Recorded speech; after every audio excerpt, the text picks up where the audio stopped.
Devant le grand jury d'RFM ce dimanche, Innocence Ntap Ndiaye, la présidente du Haut Conseil du dialogue social, elle est l'invitée de Mamoudou Ibra Kane.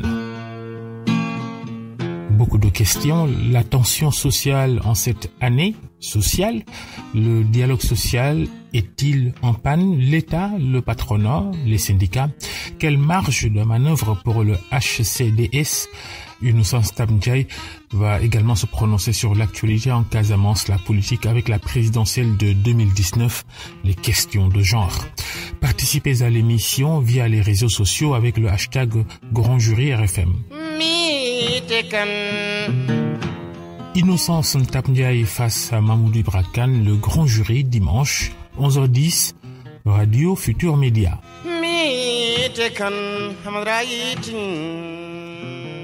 Mesdames, Messieurs, bonjour. Merci de nous renouveler votre fidélité dimanche 28 janvier 2018, le dernier dimanche de ce premier mois de l'année nouvelle. Nous avons le plaisir de recevoir Madame Innocence Ntap Ndiaye. Bonjour.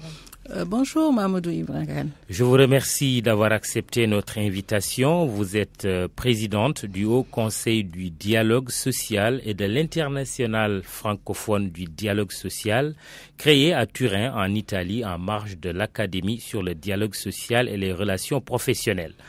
Dans le passé, vous avez occupé les fonctions de présidente du comité de direction du Fonds de développement du service universel des télécommunications FDSUT, ministre d'État, ministre du Travail et des organisations professionnelles, ministre d'État auprès du président de la République, c'était du temps du président Wade, en charge des affaires sociales et enfin ministre de la fonction publique, de l'emploi, du travail et des organisations professionnelles.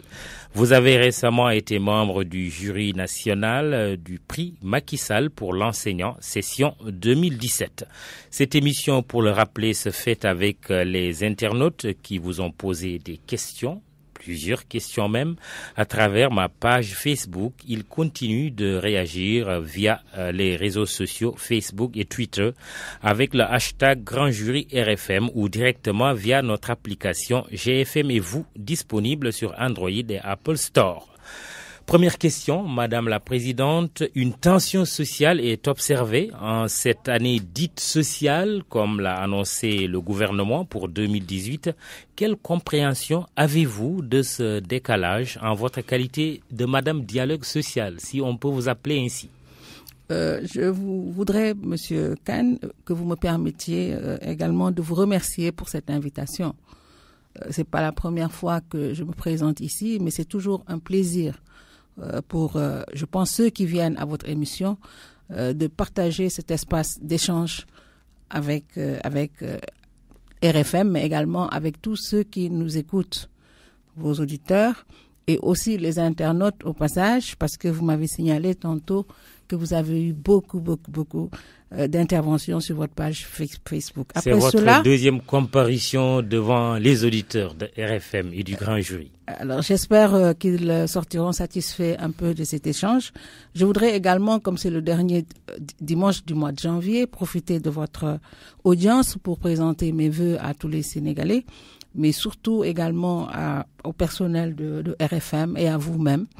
Et prier aussi pour le Sénégal, un Sénégal de paix, de justice également. Alors, présenter les condoléances aussi, parce que nous avons commencé cette année avec beaucoup de mauvaises nouvelles, mais comme on dit, il faut rendre grâce à Dieu et prier que nos défunts reposent en paix. Je pense notamment au Khalif général des Mourides, Cheikh Sidi Mokhtar Mbacké, ainsi également aux victimes de l'attaque de Bofa, qui est encore toujours présente dans nos esprits. Alors, que dit Madame Dialogue Social sur cette tension sociale en cette année dite sociale? Oui, moi, je sais pas si un peu c'est le parcours, mais je reste toujours très zen face à des situations de cette nature, parce que il faut toujours analyser ce qui est à l'origine de cette tension sociale. Certains peut-être ne vont pas apprécier, parce que j'ai eu des retours lors d'une intervention antérieure que j'avais déjà faite, parlant du contexte préélectoral, ce qui est tout à fait à noter. Ça fait partie du calendrier républicain. Nous savons tous qu'en 2019, nous allons partir aux élections. Donc c'est d'un. De deux, il y a un positionnement intersyndical qui est tout à fait d'actualité et qui est également normal dans le monde du travail, parce que le Sénégal vraiment s'est positionné pour un pays où il y a une démocratie sociale. Cela veut dire quoi? Cela veut dire que depuis 2011, nous avons procédé à ces élections de représentativité. Et c'est important que les Sénégalais notent ces temps forts du syndicalisme sénégalais ou surtout de la marche sociale au niveau du pays. Cela a été fait. Il y a des syndicats qui sont sortis les plus représentatifs en ce qui concerne donc les centrales syndicales. Et aujourd'hui, dans le secteur de l'éducation, il y a également des syndicats qui sont sortis les plus représentatifs parce qu'ils ont dépassé le taux de 10% qui était indiqué dans l'arrêté. Donc aujourd'hui, c'est une nouvelle page de l'histoire syndicale et tout cela fait que il y a des ambitions. Oui, mais vous semblez lier cette ébullition sociale au contexte préélectoral qui annonce 2019. Bien sûr, parce que ce sont des élections présidentielles. C'est le chef de l'État qui, lors d'un repas, d'un déjeuner offert à la suite donc de cette crise qui est survenue en 2016, qui est monté au créneau et qui a donné, si vous voulez, les lignes directrices pour un dénouement heureux de cette crise. Au sortir donc de ce déjeuner, dans l'éducation, au sortir de ce déjeuner, des engagements ont été pris, avec bien sûr des médiations par-ci et par-là. Donc, aujourd'hui, si nous allons en 2019, tous les partenaires sociaux ont bien sûr besoin de savoir ce que le gouvernement leur réserve pour 2018. Mais justement, parce que le gouvernement leur dit c'est une année sociale. Justement, invite aussi à la revendication quelque part. Non, pas exactement, parce que quand le président dit c'est une année sociale, cela ne veut pas, c'est pas lié véritablement aux revendications, mais par rapport au vécu des Sénégalais. Oui. Cela veut dire qu'il va prendre des mesures qui vont impacter le quotidien des Sénégalais. Oui, et il est dit plus précisément, c'est pour les femmes, les jeunes, les personnes vivant avec un handicap. Oui. Justement. Oui, mais l'occasion fait toujours le larron. C'est pour les couches les plus vulnérables. Bien sûr que sa politique a toujours eu en ligne de fond ses cibles, les femmes, les jeunes et les personnes vivant avec le handicap. Maintenant, quand on prend cette frange de la population qui est également importante, les enseignants, et qui sont justement au début et à la fin également des formations de nos enfants, c'est normal que aussi ils pensent à leur sort. C'est ainsi que il y a eu une effervescence parce que justement depuis que nous avons organisé la pré-rentrée en septembre 2017, il ne s'est pas tenu de plénière. Et c'est cette plénière-là, c'est de cette plénière dont ils étaient demandeurs. Finalement, elle s'est tenue bien sûr avec le ministre de la Fonction publique et puis avec le Premier ministre vendredi passé. Et certaines lignes directrices ont été données. Une proposition leur est faite par rapport à l'indemnité de logement et devait être partagée avec les autres ministères sectoriels sur les questions qui les intéressent. Donc, pour notre part, nous pensons que le Premier ministre a consacré l'ouverture des négociations, mais par la suite, il devait se tenir des réunions sectorielles pour enfin revenir vers le Premier ministre et l'autorité, bien sûr, le chef de l'État, pour régler les différentes questions. Justement, il y a des questions qui vous interpellent. Hein. Ibrahim Badiane dit pourquoi le HCDS n'a pas anticipé pour éviter les conflits, pourquoi l'État et le Conseil du dialogue social n'ont pas profité des grandes vacances pour évacuer les malentendus et les questions de désaccord. On n'a pas entendu le Conseil rappeler à l'ordre l'État pour qu'il respecte ses engagements. Où est-il du côté de l'État? C'est aussi le sens de la question de Ousmane Ka. Madame a-t-elle le courage de dire la vérité au gouvernement? J'ai l'impression qu'elle est une avocate de l'État. En un mot, les syndicats comme les Sénégalais ou certains Sénégalais, pour ne pas globaliser, qui observent un peu cette tension sociale, ont le sentiment que le dialogue social est en panne. Vous répondez quoi à ces interpellations? J'aime bien cette image de dialogue social en panne parce que à la naissance du Haut Conseil, je disais toujours aux membres du gouvernement Nous sommes un ralentisseur. Nous anticipons, mais nous sommes également un ralentisseur des crises. Mais pour ce qui concerne l'anticipation, le Haut Conseil du dialogue social est tripartite. Nous reposons sur 3 pieds. Le gouvernement, les employeurs et les travailleurs. Ouais. Donc, les centrales syndicales les plus représentatives siègent au niveau du Haut Conseil. Et une parenthèse, il y a justement un membre qui dirige un syndicat d'enseignants et qui fait partie des plus représentatifs qui siègent au niveau du Haut Conseil. Non pas que nous n'avons pas anticipé. Nous avions organisé en septembre, le 26 septembre plus précisément, une rencontre avec les syndicats et nous avons fait venir les représentants, en tout cas des ministères désignés par leur ministre, pour décliner un peu jusqu'à la date de la réunion, le 26 septembre, le niveau d'exécution des engagements de l'État. Cela a été partagé de façon tripartite avec tous les syndicats d'enseignants les plus représentatifs. Et pour répondre à Ibrahima Badiane, vous voulez dire que vous avez anticipé? Jusqu'au moment où nous faisions la réunion, oui. C'était pour sécuriser la rentrée scolaire. Maintenant, au-delà de la rentrée scolaire qui était prévue donc en octobre, il fallait entre octobre, novembre, décembre, organiser une plénière avec les ministres pour avoir l'état du niveau d'engagement pour les 3 mois qui ont suivi. Ça a été fait? Ça vient d'être fait, malheureusement. Ça vient, oui, malheureusement. Vous vous en désolez? Oui, on s'en désole, mais effectivement, parce que le gouvernement aussi avait un travail intramuros à faire en son sein de manière à pouvoir donner les bonnes réponses. Et c'est ça, justement, qui a un peu pris de temps. Et bien sûr, ils se sont manifestés. Donc, nous avons fait notre rôle et au bon endroit, nous avons dit également ce que nous pensions. Quelle marge de manœuvre avez-vous? Autrement dit, est-ce que vous êtes libre par rapport à l'État? Un auditeur vous a fait remarquer que vous êtes une avocate de l'État. La première phrase du décret qui crée et fixe les règles de fonctionnement du Haut Conseil du dialogue social est celle-ci. Le Haut Conseil du dialogue social est une institution autonome. Autonome par rapport aux parties prenantes. Nous ne sommes pas pour le gouvernement, c'est le tripartisme qui nous guide. Parce que nous avons en notre sein aussi des organes qui sont tripartites. Nous avons un bureau qui est un peu le bras armé, si vous voulez, du Haut Conseil, qui est constitué des 3 vice-présidents, vice-président gouvernement, vice-président employeur et vice-président travailleur, et élargi au président des différentes commissions. Donc, vous voyez bien que la présidente est bien encadrée. On ne peut pas dire que nous sommes, que moi, surtout moi, la présidente que je suis exclusivement du gouvernement.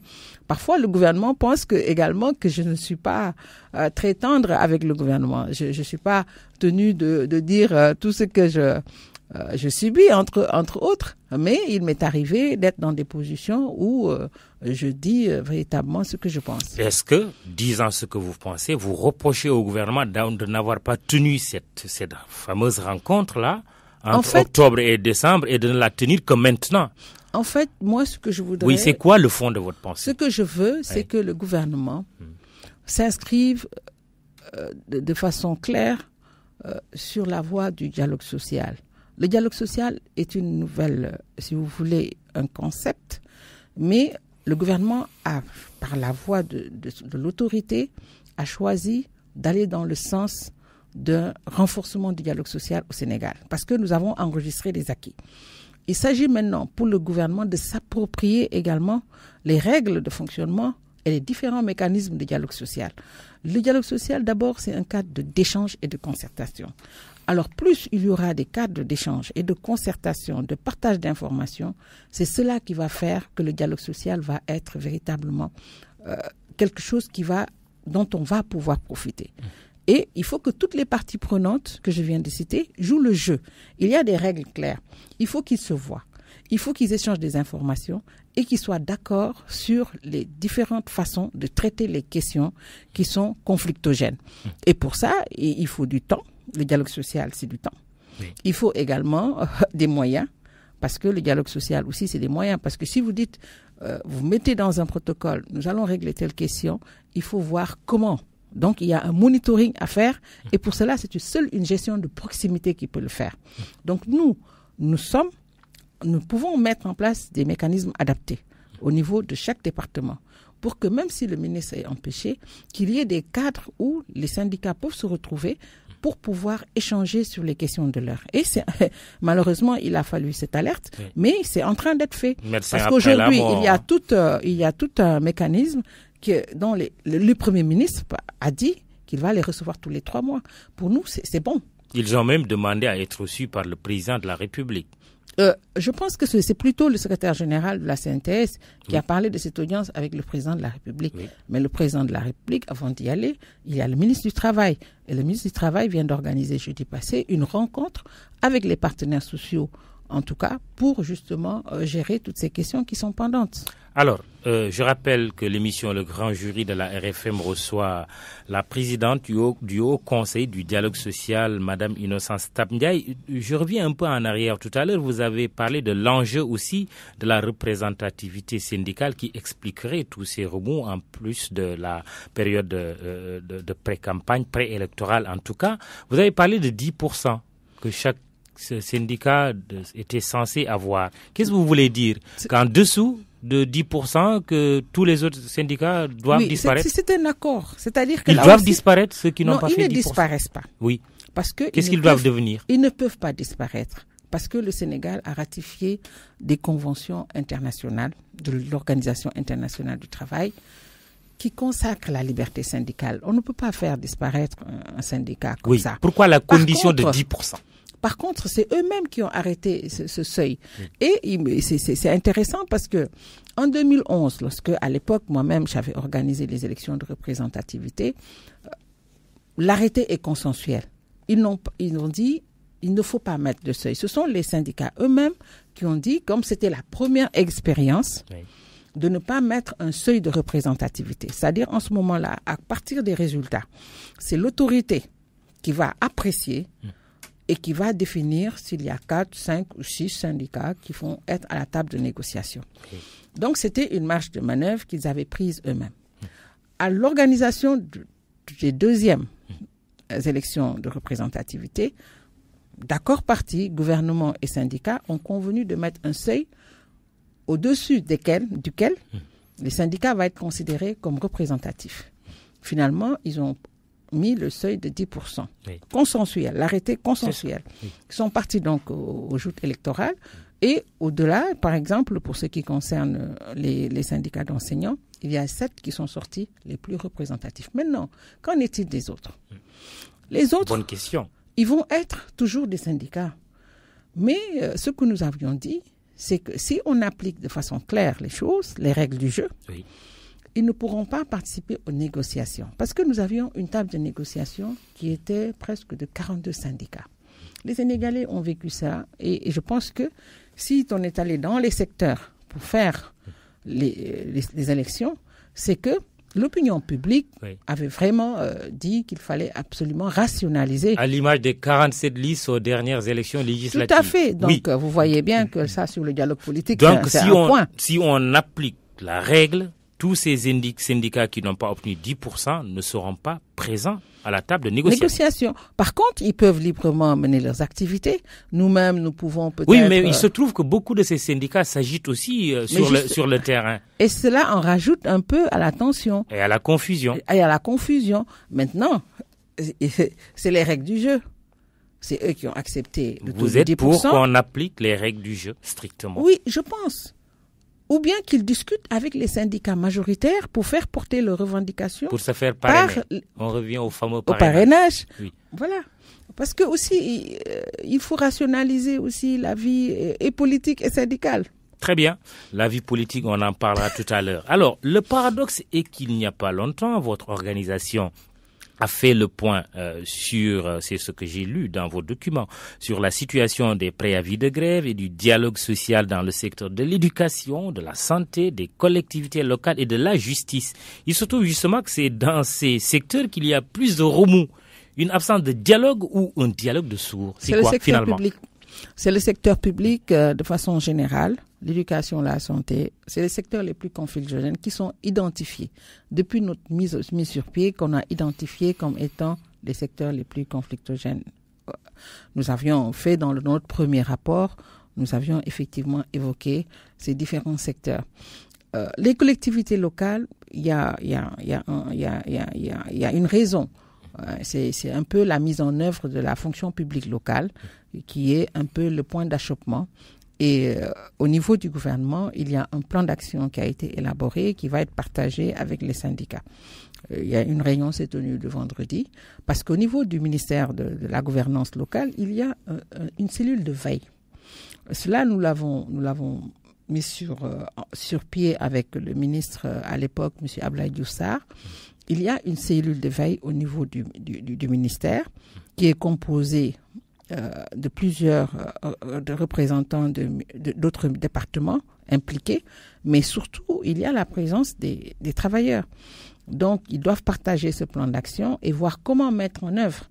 Vous n'êtes pas sans savoir qu'il y a eu un peu des problèmes dans la mise en œuvre de l'acte 3 de la décentralisation.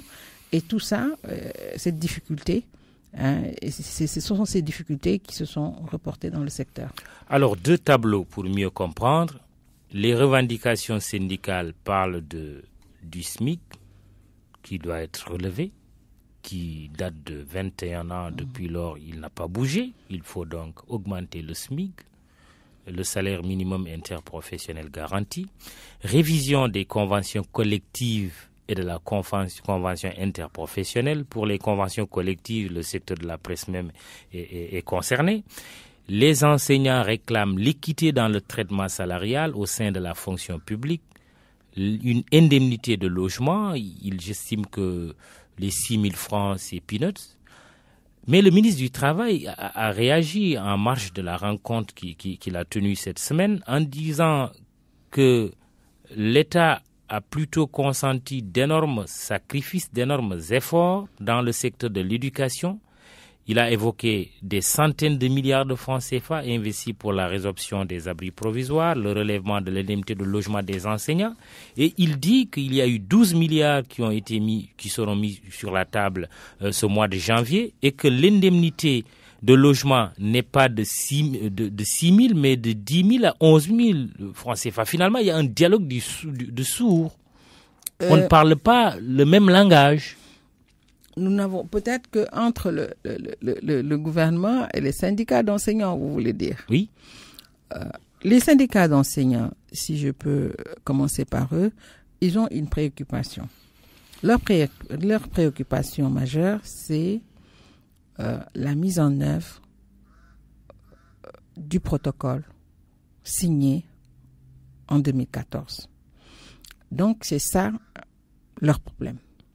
Et les points focaux de cette plateforme, parmi les points focaux, il y a justement l'étude sur la rémunération dans la fonction publique. Ils réclament plus d'équité. Ils réclament plus d'équité.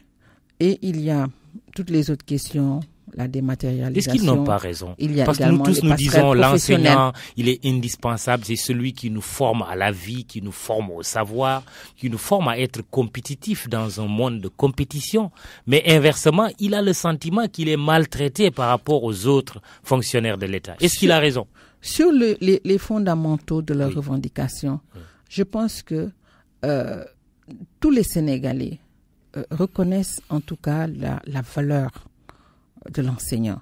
Et je pense que vous avez évoqué tantôt ce prix du meilleur enseignant que le chef de l'État a remis à M. Hassan Sarr, d'ailleurs, qui s'est distingué. Qui est contesté par d'autres qui ont dit que celui qui aurait dû avoir le prix, je pense qu'on devrait dépasser ce cap-là. Et c'est pour personne ne fait l'unanimité en ce monde, surtout au Sénégal où dès que vous avez une petite gratification, on pense que c'est lié à des choses. Mais vous êtes membre du jury. Est-ce que cela a été transparent? Ça a été très transparent et beaucoup de rigueur, parce que c'était un jury qui était présidé par l'ancien ministre André Sonko. Je pense que les Sénégalais également le connaissent et les autres membres du jury, tout autant, sont des personnalités qui se sont distinguées dans leur domaine d'activité et véritablement, qui n'ont pas demandé à être dans le jury, qu'on a choisi. Moi, un jour, j'ai reçu un courrier. Donc, il faut qu'on puisse accepter la réussite des autres. C'est important, c'est une marque de générosité et aussi croire en Dieu, parce que si votre tour arrive, vous aussi, votre tour viendra. Revenons à l'équité. Voilà, à l'équité. Donc les enseignants, oui. Moi personnellement, j'ai beaucoup de respect pour tous ceux qui m'ont eu à l'école. J'ai encore toujours mon maître de CP que je vois toujours. Donc c'est vous dire que tout le respect qu'on a pour les enseignants. Et ça, c'est reconnu de tous. Maintenant, ce sont des choses qu'on doit discuter. Mettre à plat aujourd'hui tout le système pour remettre en place un autre système, cela nécessite du temps. J'ai été ministre de la fonction publique, je sais ce que je vous dis. Et l'étude a été partagée, des observations ont été faites et l'étude même a été remise au chef de l'État pour appréciation, mais également pour voir comment on peut aujourd'hui prendre la décision de tout remettre à plat et travailler sur un nouveau cadre. La balle est dans le camp du président de la République. La balle est dans le camp du président de la République. Bien sûr, cela a été dit lors des séances des négociations par le Premier ministre.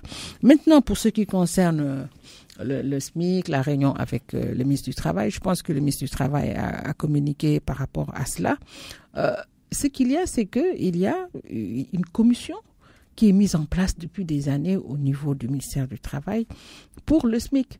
Et qui est autour de moins de 50 000, non? Mais ils se sont retrouvés. Se sont retrouvés. Depuis c'est quelque 21 ans. Oui, parce que ce sont le domaine du travail est l'un des seuls domaines où le gouvernement ne peut pas légiférer. Il y a toujours des discussions à la base. Et les travailleurs, ce qui est étonnant, sont membres de ces structures. Maintenant, il faut finaliser. Le patronat a même fait une proposition. Et il s'agit juste, je pense peut-être qu'un arrêté qu'il doit être pris, mais ils ont finalisé le travail. Oui, un accord de principe a été obtenu pour relever le SMIC. Bien sûr, bon, maintenant on le met sur la table, peut-être pour faire que les choses aillent plus vite, mais je pense que le cadre de discussion était déjà là, logé au ministère du Travail, présidé par le directeur général du Travail, qui est le vice-président au niveau du HCDS. Et véritablement, je pense que c'était pas un motif de marche. Quid de l'indemnité de logement? Les enseignants parlent de 6 000. Le ministre dit non, l'impact est de 10 000 à 11 000 francs CFA. C'est ce qui a été dit, mais je pense qu'après, moi-même, je me suis interrogée, c'est par rapport à la fiscalité. Et par rapport à la fiscalité, le ministre du Budget s'est engagé à les rencontrer pour qu'ils fassent les simulations nécessaires et qu'ils puissent arrêter le montant. Donc, je pense qu'ils doivent rencontrer le ministre du Budget également qui était à la rencontre et les simulations vont être faites. Si ce montant est imposé, à combien va revenir véritablement ce qui a été proposé avant qu'il ne remonte également vers le Premier ministre. Bon, je remarque qu'il y a quand même une querelle autour de 6 000, 10 000 ou 11 000 francs CFA. C'est 11 000 francs, mais ils ont dit que lorsque cette somme est imposé, il se retrouve à 6 000. À 6 000. Voilà. Donc, je pense que le ministre du Budget... C'est une question de la lecture. Va travailler avec eux dans ce cadre-là, de manière... On se demande avec 6 000, voire 11 000, ce qu'on peut faire aujourd'hui avec le loyer au Sénégal. Il ne faut pas voir les choses... c'est une question légitime. Je vous pose la question. Dites-moi ce que vous en pensez. Oui, ce que j'en pense, c'est que c'est une proposition. Ils doivent faire une contre-proposition et mettre en place et discuter des montants. Mais il est clair que s'ils veulent qu'on revienne sur l'étude, que le président prenne une décision par rapport à l'étude, je crains que ça soit plus long. Alors, je reprends quelques questions. Par contre, vous avez parlé de la CCNI. Oui. La Convention collective nationale interprofessionnelle. Là aussi, moi, je peux vous dire que c'est quelque chose qui est fait. Parce que nous, le Haut Conseil, en décembre 2016, avec l'accord du patronat, qui est employeur, et des travailleurs, nous avions organisé une session sur la CCNI, que nous avions intitulée « Concertation tripartite sur la Convention collective ». Et pour rappel, en 2009, pendant que j'étais ministre du Travail, il y a eu l'évaluation de la CCNI. Maintenant, dans la CCNI, il y a une disposition qui stipule que la CCNI actuelle doit être dénoncée par la partie la plus diligente. Et la partie la plus diligente, en dénonçant la CCNI, doit en même temps proposer un avant-projet. Nous avions vu que depuis 2009, il y a des difficultés pour élaborer un avant-projet. Alors, ce que nous avons fait, c'est, à l'issue de cette concertation tripartite, nous avions élaboré un avant-projet que nous avons partagé avec toutes les centrales syndicales, en impliquant même les moins représentatifs, puisque la concertation s'est limitée aux plus représentatifs. Et après, nous avons fait un atelier de vulgarisation la semaine passée, le 18 janvier, et nous avons partagé avec les autres syndicats. Maintenant, la CCNI ayant été signée par la CNTS, il revient à la CNTS d'adresser un courrier de dénonciation au ministre du Travail. Donc, en fait, il appartient aujourd'hui à la CNTS, qui a participé aux travaux, qui s'est fait représenter, qui est membre déjà du Haut Conseil, mais qui nous a envoyé 6 représentants, d'adresser un courrier. Donc, pour ma part, et je l'ai dit au secrétaire général de la CNTS, M. Mody Guro, ce n'est pas un point d'ordre qui puisse être le fondement d'une action revendicative, parce que le processus, nous sommes en fin de processus, et surtout qu'il lui revient à lui, en tant que personne morale de la CNTS, de dénoncer. Il va le faire? Il va le faire, je pense. Certainement, avec diligence, non? Bien sûr, d'autant normalement. D'autant plus qu'il y a intérêt. Normalement. Silla Moubarak, on prend quelques questions d'auditeurs, on ne peut pas les prendre toutes, mais très rapidement, peut-être 2 autres questions. Ils sont Silla combien, Moubarak, en fait, vous m'avez dit ils sont nombreux.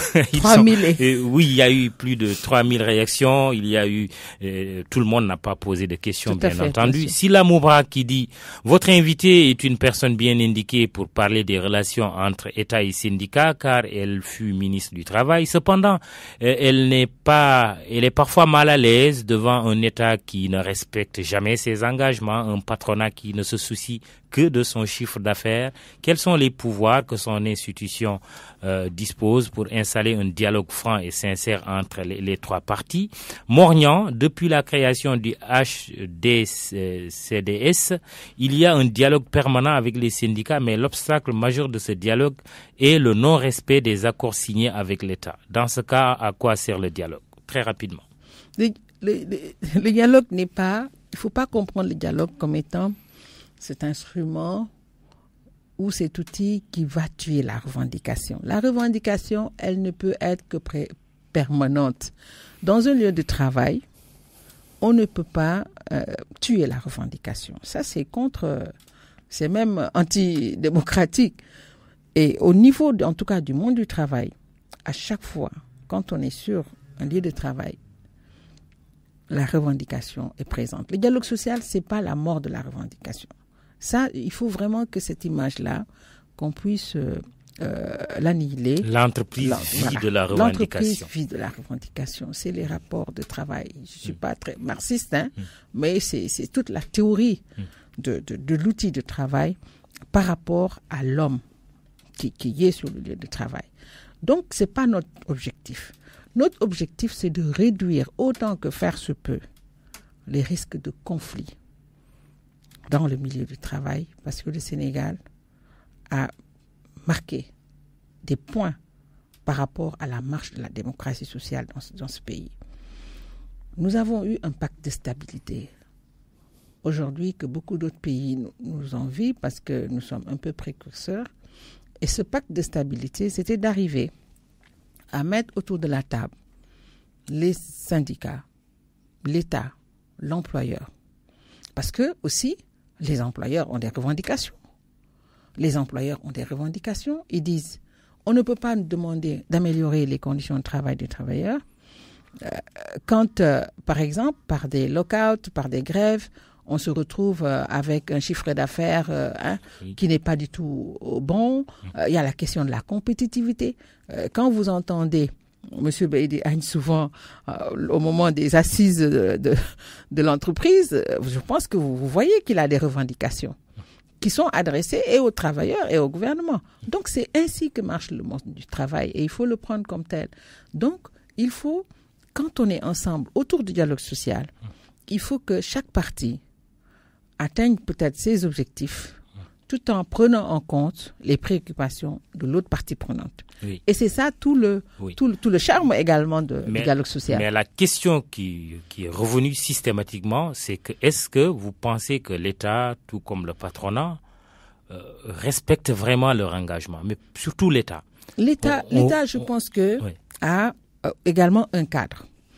Je ne suis pas le ministre des Finances, mais eux-mêmes et les syndicats entendent toujours le cadre macro. C'est-à-dire l'État a un budget qui n'est pas extensible à souhait.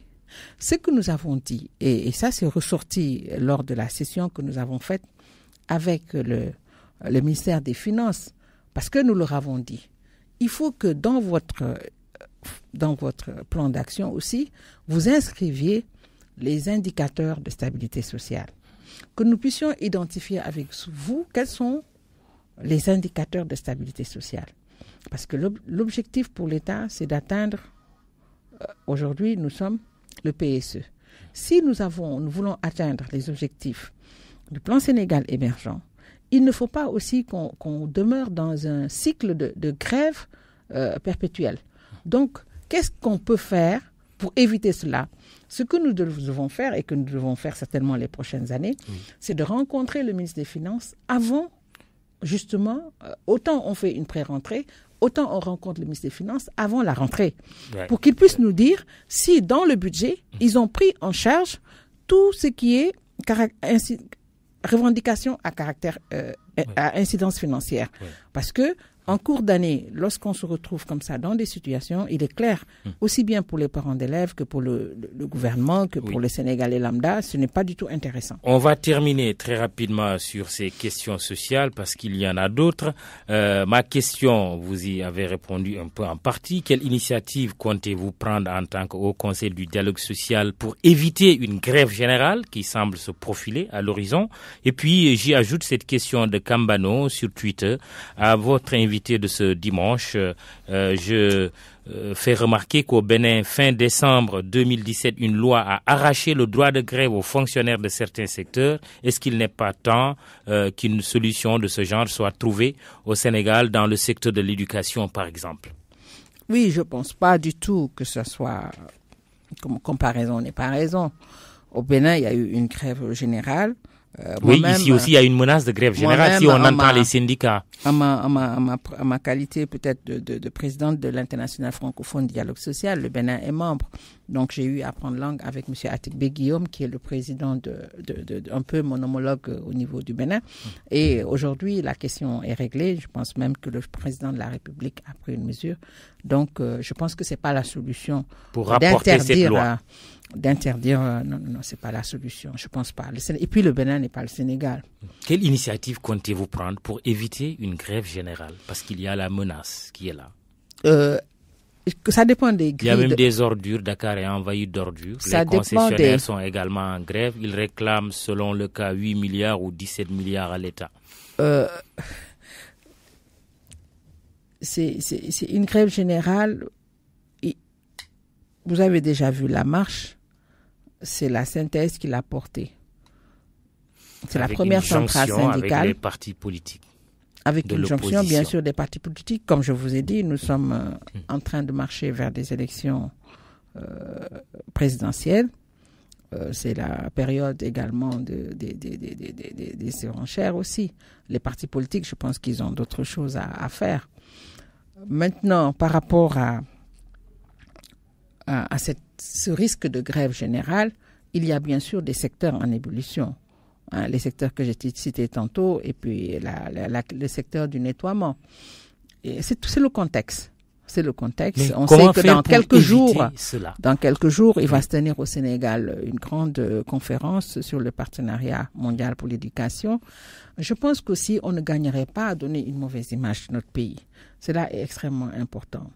Parce que quand on est au Sénégal, qu'on vient au Sénégal, pays de la Teranga, et que certains acteurs pensent qu'en donnant en présentant le Sénégal avec d'état d'immondice, alors qu'on va recevoir des chefs d'État, Je pense que c'est pas également très bien. C'est pas, personnellement, du point de vue de la morale et de la pratique même, je pense que c'est pas très bien. En plus de cela, feriez-vous allusion à votre ancien parti, le PDS, qui appelle à manifester pendant le séjour du président français Macron à Dakar cette semaine? Et est-ce que vous faites allusion à ça? Ah non, je parle. Vous aviez parlé de risque de grève générale. Oui, il se trouve que le PDS s'invite au débat en appelant à manifester contre le président Macky Sall pendant le séjour du président français. Ils sont dans leur rôle de parti d'opposition, mais je pense que c'est pas la meilleure formule aussi. Je pense qu'un bon parti peut faire ces manifestations sans profiter de la présence d'un chef d'État, quand bien même que c'est M. Macron. Donc je pense que c'est pas du tout la bonne stratégie. Qu'allez-vous faire pour éviter un embrasement général ou généralisé? Au jour d'aujourd'hui, je pense que pour ce qui concerne le secteur de l'éducation, vraiment c'est pris en main par les différents ministres concernés qui sont en discussion. Nous participons à ces rencontres avec les syndicats d'enseignants. Le Premier ministre aussi qui va les revoir dans 3 mois, mais je pense qu'avant cela, il aura déjà sur sa table les comptes rendus des réunions sectorielles. Et nous les rencontrons. Nous avons rencontré les moins représentatifs de manière à leur faire comprendre que c'était d'abord, même la loi 71-33 en son article 7 parle de syndicats représentatifs. Qui plus est, il y a en plus cet arrêté qui est clair. Maintenant, nous allons continuer à travailler avec Monsieur Mody Guiraud et les autres syndicats, mais il est clair que nous pensons véritablement qu'on ne va pas arriver à une grève générale. Innocence Tamdiaye, présidente du Haut Conseil du dialogue social, est notre invitée. Elle a une casquette politique puisque vous militez à l'APR, mais également vous avez un intérêt tout particulier, un attachement tout particulier à la Casamance, parce que vous êtes originaire de cette région. L'actualité en Casamance, c'est la tuerie de Boffa. Il y a eu le procureur de Ziguinchor avec le commandant de la section de recherche de la gendarmerie nationale qui ont tenu une conférence de presse parlant de pistes qui mènent vers une faction du MFDC comme auteur de la tuerie de Boffa. Vous réagissez comment? Je vais commencer sur ce point à renouveler mes condoléances aux familles des victimes, aux Sénégalais, parce que à l'occasion, il y a eu un deuil national que tous les Sénégalais ont observé. Mais ce qui est clair pour cette affaire, nous avons noté, peut-être même pour la première fois, une sorte de réaction nationale sur la question de la crise. Vous-même, vous aviez organisé un très bon plateau par rapport à cet événement. Et ce que j'ai toujours suggéré, ceux qui me connaissent savent que c'est toujours mon point de vue par rapport à la question de la Casamance. Il faut un traitement national, il faut un traitement par les autorités, il faut une main de l'État en Casamance. Et je pense que c'est ce qui est en train d'être fait. Je voudrais donc vraiment féliciter également les postes de police et les forces armées pour ce qui est en train de se faire. Le rétablissement de l'État, de l'ordre républicain dans notre région. C'est extrêmement important. Y compris avec l'usage de la force. Vous savez, il faut que force reste à la loi. Nous sommes légalistes, le président de la République est le chef suprême des armées. Et quand il y a une menace sur l'intégrité nationale, il faut véritablement une présence de l'armée. Maintenant, sur le terrain, bien sûr, il y a des appréciations à faire et il n'y a que l'autorité militaire qui peut la faire. D'autant plus que Salif Sadio, qui a fait une sortie sur les ondes, a mis en cause l'administration, mais il a surtout refusé de respecter la décision du président de la République de suspendre la coupe de bois.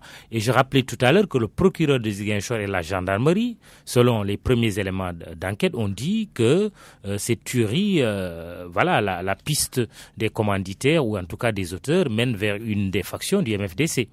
Mais par rapport d'abord à la mesure conservatoire prise par le chef de l'État sur la coupe de bois, nous avons salué cette mesure. Parce que nous allons aller dans une période un peu compliquée. Parce qu'aujourd'hui, on parle des ressources minières de nos pays, des ressources de pétrole naturelles. Donc c'est extrêmement important. Nous avons du côté de Bignona le zircon qui fait débat, où les gens s'opposent à son exploitation, au motif que nous n'allons pas profiter des dividendes de l'exploitation. Je pense qu'il faut anticiper par contre sur ces questions. Que l'État soit présent et que force reste à la loi. Personnellement, c'est mon point de vue. Maintenant, les enquêtes sont en cours. Le procureur a fait également une sortie et a pointé du doigt une faction du MFDC. Ce qui est clair, nous avons le Front Nord aujourd'hui, piloté par M. Salif Sadio, et nous avons le Front Sud où il y a César Atoute-Badiane. Il ressort en tout cas des informations que nous avons reçues que les négociations qui sont tantôt faites par Saint-Egidio, tantôt par le GRPC, qui également a sa casquette. Nous avons à Ziguinchor ce que nous appelons le groupe de contact. Et tous ces acteurs, pour ma part, véritablement, je pense qu'on doit également les mettre un peu en stand-by. Ah ouais? Parce qu'il n'y a pas de coordination. Il n'y a pas de coordination entre tout ce qui se fait. Nous venons d'apprendre juste au moment où nous venions ici qu'en ce qui concerne l'événement annoncé la dernière fois, avec qui aurait pour conséquence des touristes espagnols qui auraient été violés et que ce serait un fake news, c'est faux. Déjà, on avait une mis fausse information. Ziguinchor avec l'attaque de Bofa sur une zone infréquentable par les touristes. Déjà, il y a eu ça lorsqu'il y a eu l'attaque de Bofa. Si après cette annonce, on nous dit que cet événement, en fait, tel que rapporté, n'est pas véritable, c'est pas quelque chose qui a été vérifié sur le terrain, cela pose un problème.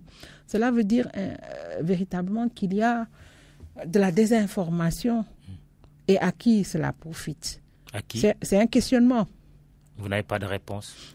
Non, nous avons certainement notre analyse de cette situation, mais ce qui est clair, la situation en Casamance met en présence des acteurs qui ne sont pas ni au même niveau d'information pour traiter de la question, qui n'ont pas les mêmes capacités pour traiter de la question et qui, en fait, n'ont aucune légitimité. Et là, véritablement, j'insiste. Oui, vous dites Saint-Egidio, GRPC, groupe de contact, tous arrêtés. Collectif des cadres, ajoutez-y. Collectif des cadres, tous arrêtés. Pour mettre quoi à la place? Pour mettre quoi à la place? Mais le président de la République, il est le chef suprême de la nation, il est en charge de la sécurité des populations du Sénégal. Donc aujourd'hui, je pense que l'État doit prendre ce dossier en main. Peut-être se concerter, peut-être discuter, mais ne pas laisser ce dossier aux mains d'apprentis sorciers qui n'ont pas pu, au terme des 35 ans, nous faire une solution sur la table. Vous pensez que c'est des fossoyeurs de la paix? Je ne pense pas. Je ne vais pas m'ériger en accusateur. Ce serait même trop prétentieux de ma part. Mais je suis guidée par le réalisme et du terrain et du réalisme politique. Alors, Salif Sadio pourrait-il être le commanditaire de ces tueries de Bofa? Puisque vous avez parlé de deux factions, le Nord et le Sud. Le Nord, il le dirige et c'est lui qui a fait une sortie sur les ondes. Je pense que le procureur a fait une déclaration. C'est un sachant. Oui. C'est un sachant, il a l'entier dossier devant lui.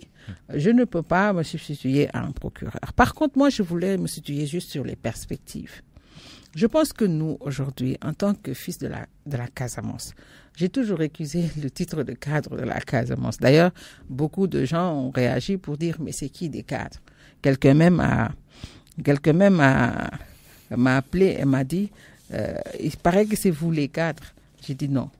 Moi, j'ai toujours dit fils et fille de la Casamance.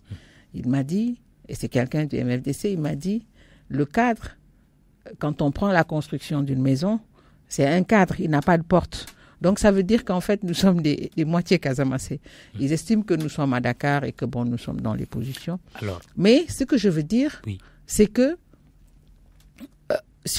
au point de vue des perspectives, nous devons pouvoir... Justement, ma question, c'est par rapport aux perspectives. Est-ce que vous avez le sentiment que nous sommes proches d'une paix définitive ou que nous nous en éloignons avec ce qui s'est passé récemment? Vraiment, si vous voulez avoir mon sentiment sur la question, oui, et au regard d'une analyse aussi bien au niveau national qu'international de pays qui ont connu à peu près la même situation, je pense à mon intime conviction que nous ne sommes pas loin de retrouver la paix en Casamance.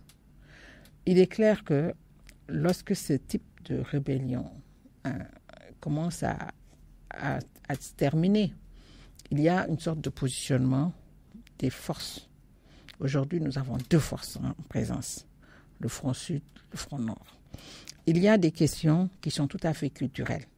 Parce que si vous vous rappelez, au départ de cette crise, nous avions l'autorité de l'abbé Diamacoune, paix à son âme, et de Sidi Badi, paix à son âme également, ils sont décédés, qui était le patron de Atika, qui est la branche armée. Ils ne sont pas de la même zone, si vous voulez. Il y a un problème de leadership. Donc aujourd'hui, il y a un problème de leadership. Depuis quelques années, on parlait de la réunification du MFDC. Aujourd'hui, on se rend compte que presque nous ne sommes pas proches de cette étape. La dernière étape, c'est les populations qui sont maîtresses de leur devenir et de leur avenir.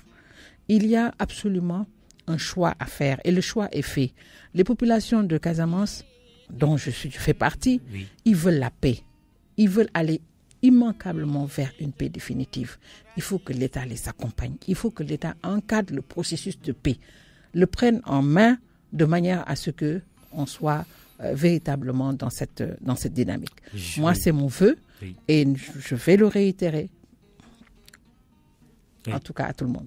Voilà, c'est une bonne fin. J'aurais bien voulu vous interroger sur le processus électoral, vous qui êtes Madame Dialogue Social, puisque là aussi il y a un dialogue de sourds entre le pouvoir et l'opposition, notamment autour de l'audit du fichier électoral, la question du parrainage, également la caution qui est déjà de 65 millions. Est-ce qu'il faut la maintenir ou la réduire? Bon, ce sera pour une autre fois, puisque notre émission Le Grand Jury est terminée. Dans un instant, le journal de midi avec Barthélémy Ngom.